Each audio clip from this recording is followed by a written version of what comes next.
अस्सलाम वालेकुम स्टूडेंट्स। आज जो टॉपिक पढ़ने के लिए जा रहे हैं वो है हमारा शेयर कैपिटल स्ट्रक्चर। हम इसे बहुत डिटेल में देखेंगे और हमारे लिए बहुत ज़रूरी भी है कि इस चीज़ को समझना चाहिए कि रियल लाइफ बिजनेस में चीज़ें कैसे चलती हैं और कैसे आपस में रिलेट होती हैं। तो एक सिंपल एक बेसिक आइडिया से हम जो है वो चीज़ों को स्टार्ट कर लेते हैं। अब सबसे पहले आ जाता है हमारे पास शेयर कैपिटल। हर एक बिजनेस को एक अमाउंट की एक कैपिटल की जरूरत होती है स्टार्ट करने के लिए भी और ग्रो करने के लिए भी। एक कंपनी इस अमाउंट को या जो कैपिटल है उसको दो तरीके से जो है वो रेज कर सकती है। या तो वो लोन ले लेगी या फिर वो अपने फ्रेंड्स फैमिली या किसी से भी जो है वो अमाउंट को कलेक्ट कर लेगी। जब एक कंपनी अमाउंट को दूसरे लोगों से कलेक्ट करती है तो उन्हें ओनरशिप भी देती है बिजनेस में। यही जो ओनरशिप है जो वो उनकी अमाउंट से उन्हें देती है, वो जो अमाउंट है वो हमारे पास कहलाती है शेयर कैपिटल। अगर मैं इसे सिंपल वर्ड्स में कहूँ तो शेयर कैपिटल जो है वो एक total amount of money invested है by share holders in a company. यानी एक कंपनी जो है वो अपने ओनरशिप को छोटे छोटे स्मॉल यूनिट्स में डिवाइड कर देती है और उन्हीं शेयर जो हमारे पास स्मॉल यूनिट्स हैं उनको हम क्या कहते हैं, उन्हें शेयर्स कहते हैं। और जो लोग इन शेयर्स को बाय करते हैं वो कंपनी का ओनरशिप का पार्ट बन जाते हैं और उन्हें हम शेयर होल्डर्स कहते हैं। फॉर एग्जांपल, इमेजिन करें एक कंपनी है पाकिस्तान में और वो एक लार्ज कंस्ट्रक्शन प्रोजेक्ट जो है वो स्टार्ट कर रही है। अब वो हैवी लोन नहीं लेना चाह रही बैंक से, तो कंपनी क्या कर रही है, वो ये अमाउंट कहाँ से लेना चाह रही है, वो पब्लिक से लेना चाह रही है। तो वो जो ओनरशिप है उसको डिवाइड कर देगी 1 मिलियन शेयर्स पे और फिर ये जितने शेयर्स हैं उन्हें लोगों को सेल कर देगी। तो थाउजेंड ऑफ इंडिविजुअल जो है वो इन्वेस्ट करेंगे अमाउंट अपनी और इन रिटर्न उन्हें ओनरशिप मिल जाएगी और वो शेयर होल्डर्स कहलाएंगे। ये जो टोटल अमाउंट जो कलेक्ट की है वो शेयर कैपिटल बन जाएगी उस कंपनी का। और यही सिस्टम जो है वो बहुत कॉमन है बिग कंपनीज में, बहुत सारी कंट्रीज में, पाकिस्तान हो गए, यूके हो गए और डिफरेंट कंट्रीज, उनमें यही जो है वो एक सिस्टम चलता आ रहा है।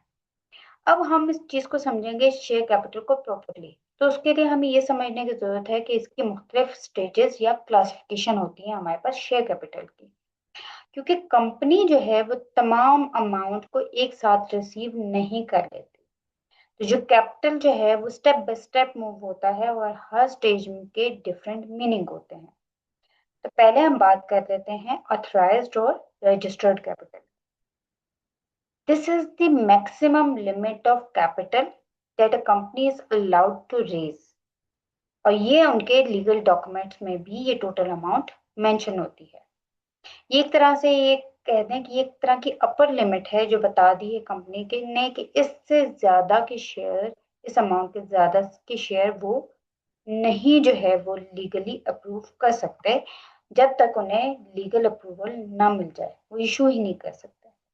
फॉर एग्जाम्पल, अगर कंपनी ने अपने अथोराइज्ड कैपिटल की जो लिमिट है वो सेट की हुई है 100 मिलियन रुपीज, तो इसका क्या मतलब है कि वो उस लिमिट से ज्यादा अमाउंट को रेज नहीं कर सकता और जब तक वो ऑफिशियली इस लिमिट को इंक्रीज ना कर लें। ये एक तरह से कंपनी को फ्लेक्सिबिलिटी देता है कि इन फ्यूचर आप एक्सपेंड कर सकते हैं किसी भी अपने लीगल स्ट्रक्चर को चेंज किए बगैर। लेकिन ये एक लिमिट है, इस लिमिट से ज्यादा जो है वो कंपनी ज्यादातर नहीं रेज करती जब तक वो अपने लीगल स्ट्रक्चर में उसको चेंज नहीं कर लेती। सेकंड हमारे पास आ जाता है issued and unissued share capital. Company जो है वो एक साथ ही सारा का सारा थ्रेश कैपिटल को इशू नहीं कर लेता। कभी कंपनी क्या करती है कि ऑथराइज्ड कैपिटल का कुछ पोर्शन जो है वो पब्लिक को ऑफर कर दिया जाता है और कंपनी और जो पब्लिक है वो उसे खरीद लेती है उन शेयर को। जो इश्यू यानी जो पब्लिक को ऑफर कर दिया जाता है वो इशूड कैपिटल कहलाता है। जो रिमेनिंग पोर्शन है जो हमने पब्लिक को ऑफर नहीं किया वो अनइशूड कैपिटल कहलाता है। For example, if the authorized capital is 100 million rupees and the company offers shares worth 60 million rupees to public, then 60 million is issued capital and 40 million is unissued। Company जो है वो ये amount, कुछ amount जो है वो unissued रखती है, ताकि आने वाले दिनों में या आने वाले कुछ सालों में जब उन्हें जरूरत पड़े फंड्स की, तो वो इन्हीं जो अनइश्यूड कैपिटल है उनको इशू कर सके।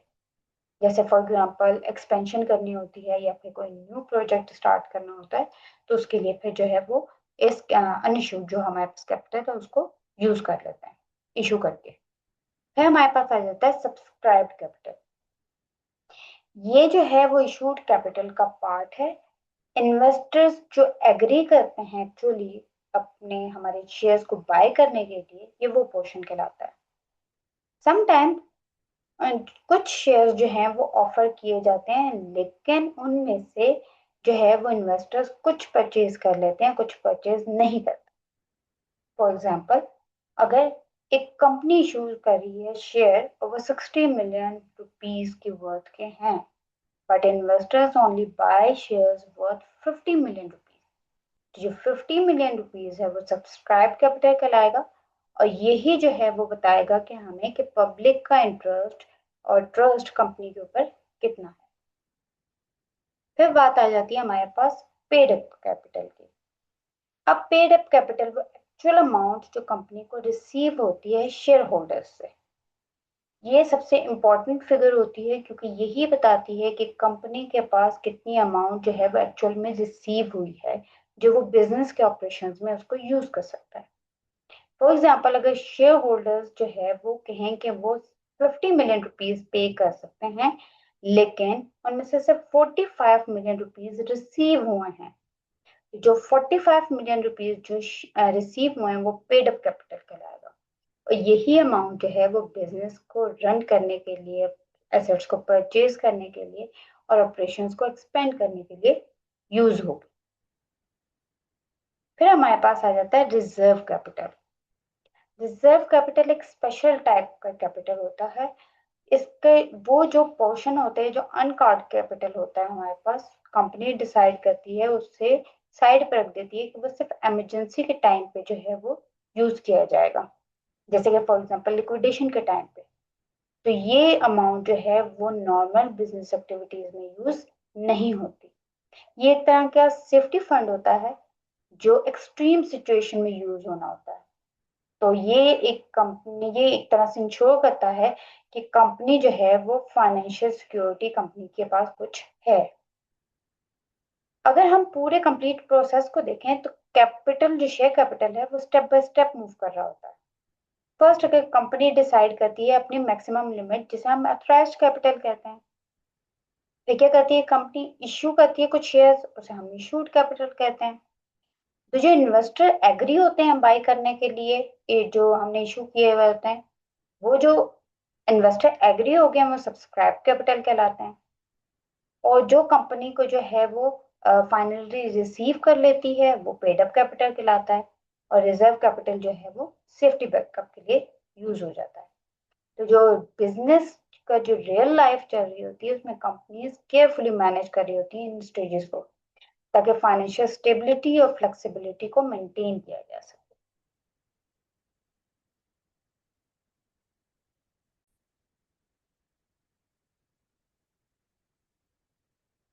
अभी हम बात कर लेते हैं कॉल्ड अप कैपिटल की। कॉल्ड अप कैपिटल वो अमाउंट होती है जो कंपनी कहती है शेयर होल्डर्स को कि वो पे करें। कंपनी जो है वो फुल पेमेंट फौरन से डिमांड नहीं करती। अगर तो कंपनी जो है वो अपनी अमाउंट को पार्ट्स में भी कलेक्ट कर सकती है और इंस्टॉलमेंट में भी ले सकती है। फॉर एग्जाम्पल, अगर शेयर होल्डर बाय कर रहे हैं शेयर्स 10,000 रुपीज के, तो कंपनी इनिशियली कह देगी कि वो सिर्फ 5,000 रुपीज जो है वो उन्हें इनिशियली जो है वो पे कर दें, और रिमेनिंग अमाउंट वो बाद में ले लेंगे। तो जो अमाउंट रिक्वेस्ट की जाती है वो कॉल्ड अप कैपिटल कहलाती है। अब हम चलेंगे नेक्स्ट की तरफ, जो हमारे पास है मीनिंग्स ऑफ शेयर। अब हम सबसे पहले ये समझने की कोशिश करते हैं कि हमारे पास शेयर्स होते क्या हैं। जब एक कंपनी को अमाउंट की या कैपिटल की जरूरत होती है, तो वो फौरन से बैंक के पास नहीं जाते बोरो करने के। वो डिवाइड करते हैं अपने टोटल कैपिटल को स्मॉल इक्वल पार्ट्स में, और जो हर पार्ट है वो हमारे पास शेयर कहलाता है। In simple words, a share represents a small unit of ownership in a company. जब एक पर्सन जो है वो एक शेयर को बाय कर लेता है तो इसका क्या मतलब होता है कि वो अमाउंट को कंपनी में इन्वेस्ट कर रहा है और इन रिटर्न वो पार्ट ऑनर कहलाएगा उस कंपनी का। और जो हमारे पास जो लोग हैं जो बाय कर लेते हैं उन शेयर्स को वो शेयर होल्डर्स या फिर मेंबर्स ऑफ द कंपनी कहलाते हैं। अब हम बात करते हैं नेचर ऑफ शेयर की। अब हमारे पास नेचर ऑफ शेयर यानी करेक्टरिस्टिक्स ऑफ शेयर्स भी आप इन्हें कह सकते हैं। पहली जो करेक्टरिस्टिक है शेयर की वो है movable. This means shares are considered as movable property just like goods and assets that can be moved or transferred। लेकिन लैंड और बिल्डिंग एक ऐसे हमारे पास एसेट्स हैं जो फिक्स्ड एसेट्स हैं। शेयर्स जो हैं वो हमारे पास फिजिकली फिक्स्ड नहीं होते, ये एग्जिस्ट कर रहे होते हैं रिकॉर्ड्स में और इलेक्ट्रॉनिक फॉर्म में और कैन इजीली चेंज हैंड्स यानी कि वो एक जगह से दूसरी जगह जा सकते हैं आराम से। सेकंड हमारे पास आ जाता है ट्रांसफरेबल। सेकंड कैरेक्टरिस्टिक है ये और इसका मतलब क्या है कि शेयर्स कैन सेल और transfer the shares to another person whenever they want, usually through a stock exchange। For example अगर कोई एक बंदा या कोई एक शख्स बाय करना चाह रहा हो एक कंपनी की शेयर और बाद में वो चाहे कि उसी कंपनी के शेयर्स को वो सेल कर दे तो वो क्या है वो एक तरह से इजीली सेल कर सकता है स्टॉक मार्केट में जाके। तो ये जो फीचर है ये शेयर्स को बहुत फ्लेक्सिबल और अट्रैक्टिव बनाता है इन्वेस्टर्स के लिए क्योंकि ये परमानेंट एक जगह से टाइड नहीं हो जाते। अब हमारे पास आ जाती है थर्ड कैरेक्टरिस्टिक्स और हम इसे कहते हैं नॉन रिफंडेबल। इसका मतलब क्या है? Once a person invest money by buying shares the company doesn't return that money directly. अगर एक इन्वेस्टर उस अमाउंट को वापस चाह रहा होगा तो वो शेयर किसी दूसरे बंदे को सेल कर देगा मार्केट में। तो कंपनी इटसेल्फ रिस्पॉन्सिबल नहीं है कि वो रिफंड करे इन्वेस्टमेंट को। मतलब क्या है? This is different form of a loan where the borrower must repay the money. तो एक चीज को समझने की जरूरत है कि शेयर जो है एक स्मॉल अमाउंट ऑफ ओनरशिप है कंपनी में और शेयर होल्डर जो है वो ऑनर है उन यूनिट्स के। तो शेयर्स इजीली ट्रांसफर हो सकते हैं, ये कंसीडर किया जाता है मूवेबल प्रॉपर्टी और जो ये अमाउंट है वो हमें डायरेक्टली रिफंड नहीं होती कंपनी से बल्कि हम इसे डायरेक्टली सेल कर सकते हैं। फिर हमारे पास आ जाती है types of shares. Corporate reforms जो इंट्रोड्यूस हुए थे इन 1999 उनसे पहले कंपनीज की डिफरेंट क्लासिफिकेशंस थी शेयर्स की। लेकिन इन रिफॉर्म्स के बाद सिस्टम जो है वो ज़्यादा सिंप्लीफाई कर दिया गया और सिर्फ फोकस किया गया दो मेजर टाइप ऑफ शेयर्स में। Number one is equity shares and number two is preference shares. ये दोनों टाइप जो हैं वो बहुत इंपॉर्टेंट हैं क्योंकि ये different rights and benefits for investors को शो करती हैं।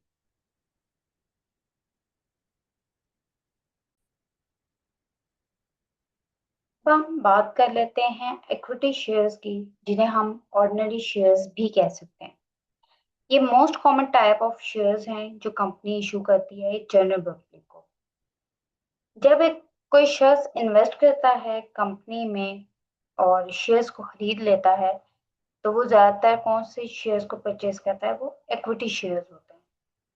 एक इम्पोर्टेंट फीचर है इक्विटी शेयर्स का कि ये नॉन रिडीमेबल होते हैं। इसका मतलब क्या है कि company doesn't return the money directly to share holders. अगर इन्वेस्टर जो अपनी अमाउंट को वापस लेना चाह रहा होगा तो लाजमी अपने शेयर्स को मार्केट में सेल आउट कर देगा।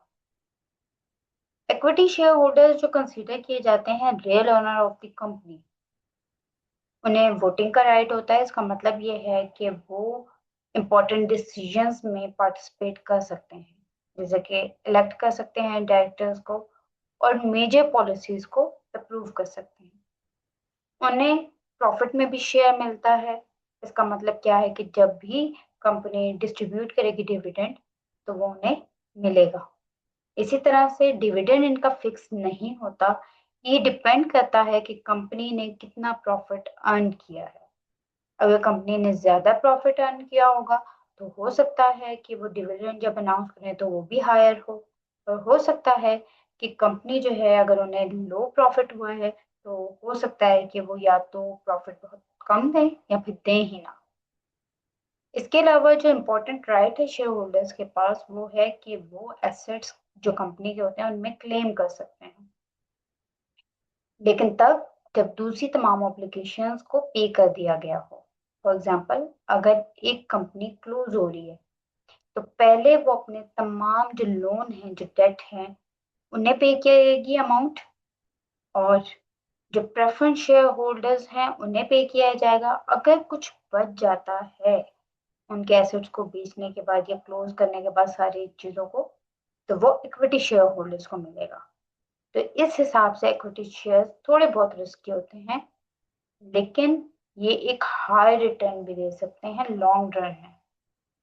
ये इसलिए क्योंकि शेयर होल्डर्स जो है वो लॉन्ग टर्म जो है वो सोर्स ऑफ फाइनेंस है कंपनीज के लिए।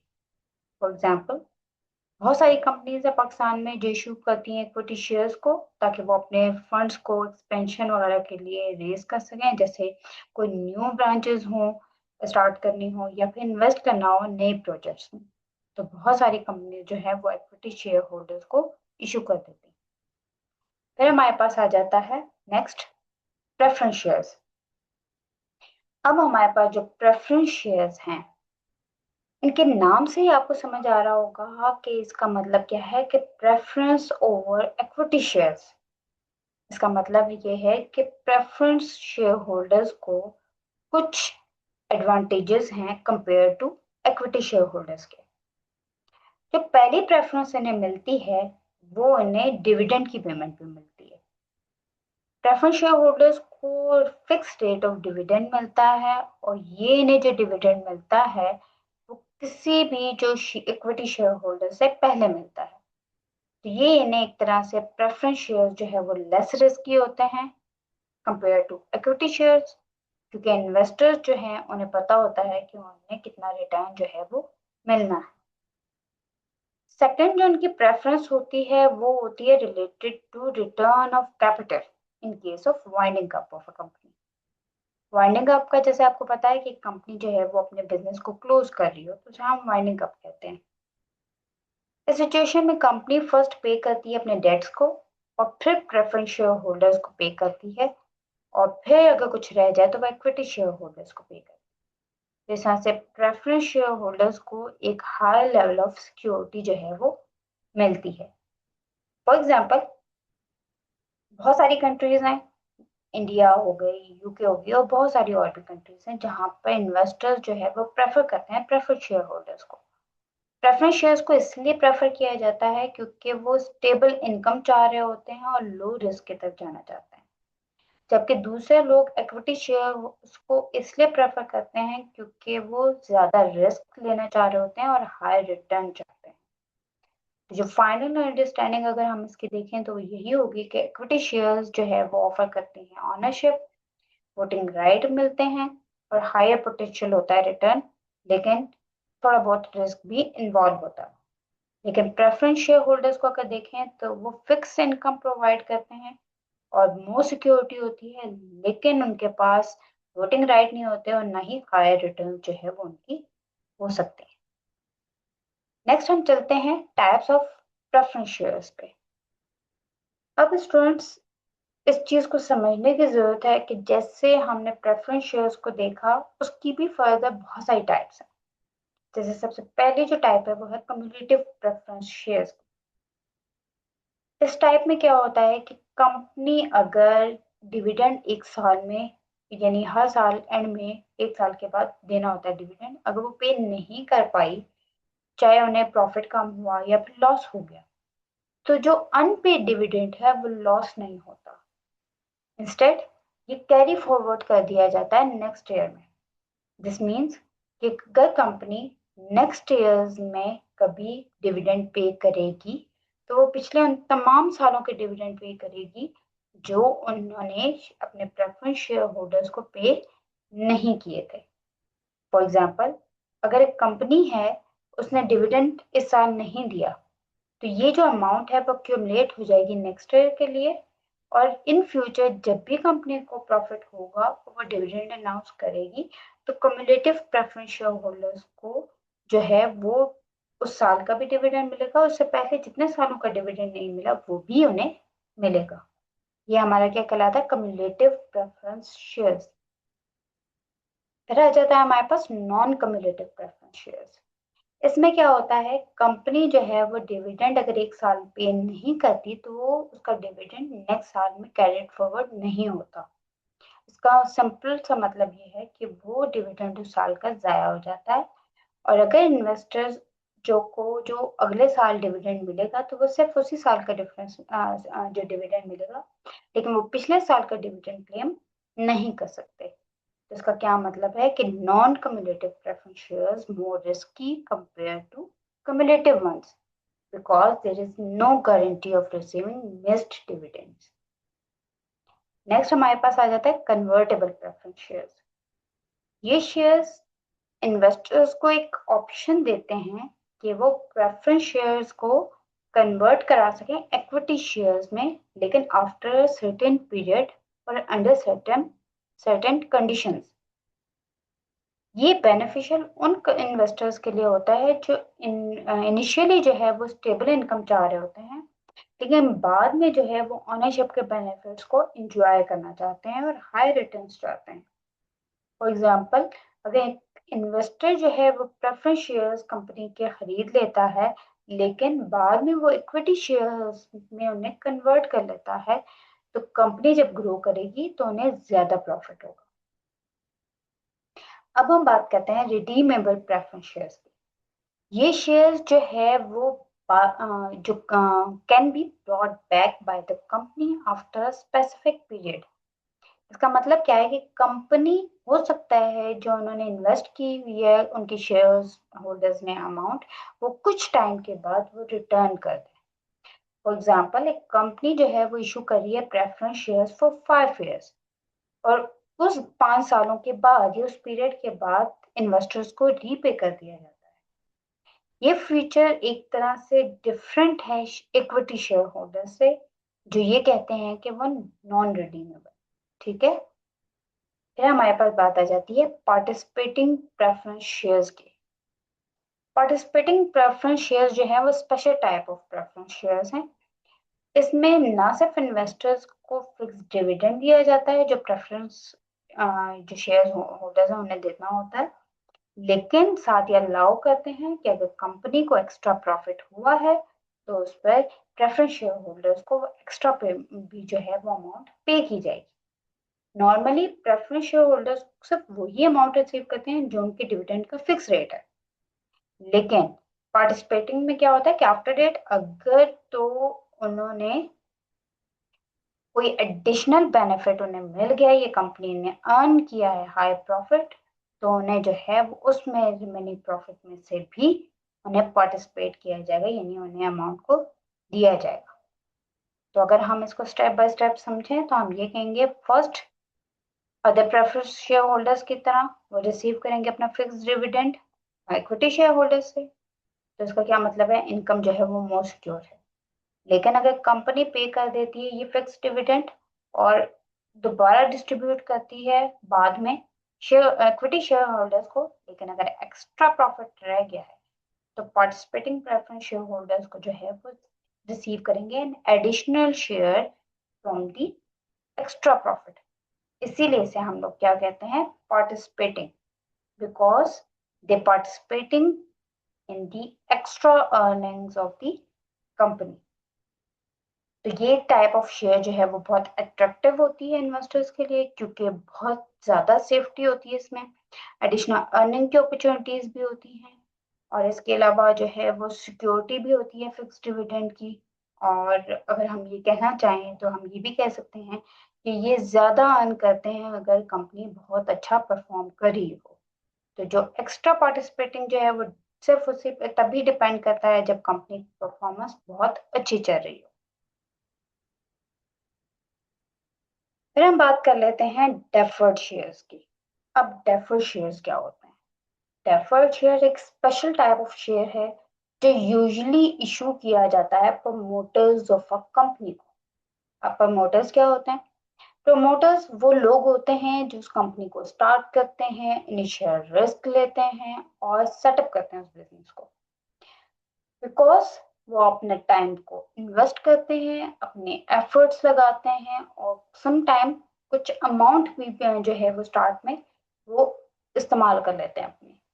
तो कंपनी क्या करती है, डेफर्ड शेयर्स उन्हें दे देती है, ऑफर कर देती है एज रिवॉर्ड और इंसेंटिव। सबसे जो मोस्ट इम्पोर्टेंट फीचर है डेफर्ड शेयर्स का वो related to dividend payment. The word deferred itself means delayed। तो इस केस में शेयर होल्डर्स को डेफर्ड शेयर जो होते हैं उन्हें डिविडेंड तभी मिलता है जब तमाम टाइप्स ऑफ शेयर होल्डर्स को पे कर दिया गया हो, including preference shares holders and equity share holders. इसका मतलब क्या है कि ये वो लोग होते हैं जिनको सबसे लास्ट में प्रॉफिट अगर कुछ हो तो वो मिलेगा। अगर कंपनी ने इतना प्रॉफिट अर्न ही नहीं किया तो हो सकता है वो इन्हें डिविडेंड दे ही ना। So from a profit point of view these shares are considered more risky। However, अगर हम रिस्क को साइड पे कर दें तो डेफर्ड शेयर होल्डर्स जो होते हैं उनका सबसे इम्पोर्टेंट एडवांटेज क्या होता है, वो होता है वोटिंग राइट। इसका मतलब क्या है कि ये पार्टिसिपेट कर सकते हैं डिसीजन मेकिंग में। और इसका क्या है कि बहुत सारे केसेस में चूंकि वोटिंग की एक स्ट्रॉन्ग पावर होती है, ये इन्हें अलाउ करते हैं कि वो बिजनेस के इम्पोर्टेंट डिसीजंस को इन्फ्लुएंस करें। जैसे फॉर एग्जांपल अपॉइंट करना है डायरेक्टर को या कंपनी की पॉलिसीज वगैरह को जो है वो डिसाइड करना होता है। इसके अलावा हमारे पास वोटिंग राइट्स के अलावा ये कंपनी की वर्किंग को कंट्रोल भी कर सकते हैं। अब इनकी वोटिंग राइट की वजह से डेफर्ड शेयर होल्डर्स जो है वो क्या करते हैं, वो बेशक रिसीव करें लेट अपने डिविडेंड को, लेकिन सफिशिएंट अथॉरिटी उन्हें मिलती है मैनेजमेंट में और वो डायरेक्टिंग भी करते हैं कंपनी के ऑपरेशंस को। इसीलिए प्रोमोटर्स जो है वो प्रेफर करते हैं डेफर्ड शेयर्स को लेने में, क्योंकि वो बेशक सेक्रीफाइस कर रहे हैं इमीडिएट इनकम को, लेकिन उन्हें कंट्रोल भी मिलता है और डिसीजन मेकिंग पावर भी मिलती है।